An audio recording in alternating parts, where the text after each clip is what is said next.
দাও। পদত্যাগের দাবিতে মা বোনেরা আন্দোলন করে তুলুন। আরজি করে ঘটনায় মুখ্যমন্ত্রীর পদত্যাগের দাবিতে শিলিগুড়িতে অবস্থান বিক্ষোভে বসলেন বিজেপি বিধায়ক শঙ্কর ঘোষ। অবিলম্বে ফাঁসি চাই, ফাঁসি চাই, ফাঁসি চাই।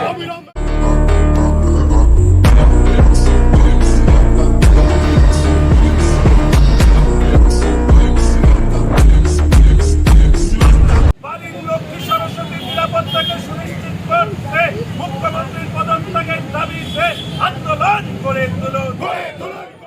শুক্রবার মহাত্মা গান্ধী মোড়ের কাছে দলীয় নেতৃত্ব ও বিজেপি কাউন্সিলরদের সঙ্গে অবস্থান বিক্ষোভে বসেন বিজেপি বিধায়ক।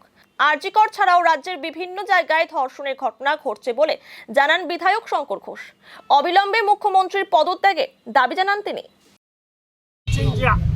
আরজি করের ঘটনা, মহিলা কর্তব্যরত মহিলা ডাক্তার তার নৃশংস হত্যা, শারীরিক অত্যাচারের পর আরজি কর হসপিটালের ভাঙচুর, এই যে স্বাস্থ্য এবং পুলিশ মন্ত্রী হিসাবে রাজ্যের বর্তমান মুখ্যমন্ত্রীর ব্যর্থতা, সেই ব্যর্থতাকে সামনে রেখে এর দায়ভার গ্রহণ করে মুখ্যমন্ত্রীর পদত্যাগের দাবি আমরা করছি। আমরা মুখ্যমন্ত্রীর পদত্যাগের দাবি করতে গিয়ে মানুষকে স্মরণ করিয়ে দিতে চাই, কামদুনি, পার্ক স্ট্রিট, কাটোয়া, হাসখালি, কালিয়াগঞ্জ, কালিয়াচক, মাটিগাড়া, কুচবিহার, আরিয়াদহ, চোপড়া থেকে শুরু করে এত যে ঘটনা আমাদের পশ্চিমবঙ্গে ঘটেছে, প্রত্যেকটি ঘটনায় অপরাধীরা সাজা পায়নি, যারা অত্যাচারিত হয়েছে তারা আজও বিচার পায়নি।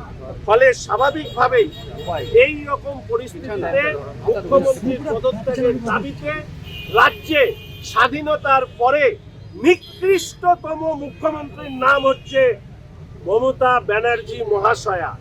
তিনি যে সম্মানের সঙ্গে এই রাজ্যের ক্ষমতায় এসছেন, আমি আগেও বলেছি, আজকেও বলেছি, স্বাধীনতার পরে এই নিকৃষ্টতম মুখ্যমন্ত্রী রাজ্যের সবথেকে কলঙ্কিত মুখ্যমন্ত্রী হিসাবে রাজ্য থেকে তার বিদায় হবে।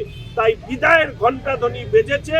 রাজ্যের মা বোনেদের কাছে আমি আহ্বান করি যে রাজ্যের মা বোনেরা রাস্তায় নেমে এই কলঙ্কিত নিকৃষ্টতম মুখ্যমন্ত্রীর পদত্যাগের দাবিতে পতাকা ছাড়া পতাকা নিয়ে আন্দোলন গড়ে তুলুন।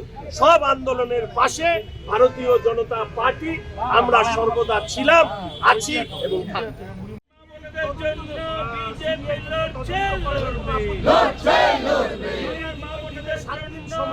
বাংলা লজ্জা মহিলা মুখ্যমন্ত্রী হায় হায় হায় হায়।